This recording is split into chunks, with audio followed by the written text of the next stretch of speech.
सम्पूर्णमा सेवारो हो। म जन्मेको गाउँघर 5 तर्फिदिम नगरपालिका वार्ड नम्बर 9 लुम्फाबु। बाटो आयो, बिजुली आयो, नेट आयो, तर मेरो गाउँको चुलो बल्न छोड्यो किन?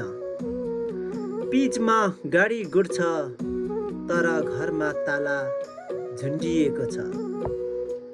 सबै छ, तर आफ्नो मान्छे छैन।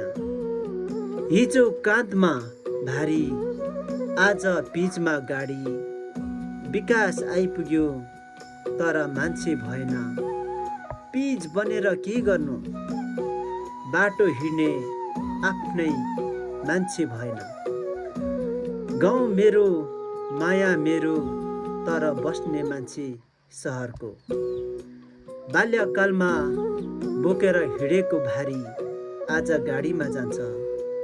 हिजो आइपुगेको पिच, तर आज गाउँ रित्तो। घर छ, बाटो छ, तर घर धनी छैन। यो मेरो जन्मभूमि हो, माया गरेर के गर्नु? यो माटोमा जन्मिए, यही हुर्किए। हिउँद बर्ख भरि भारी बोकेर बजार गएँ, हातमा किताब बोकेर स्कुल गएँ। आज त्यही बाटोमा कालो पिच छ, गाडीको हरन छ, आफन्त छैन। हिँड्ने साथीहरू सहरतिर छन्, विकास आयो, युवा छैनन्।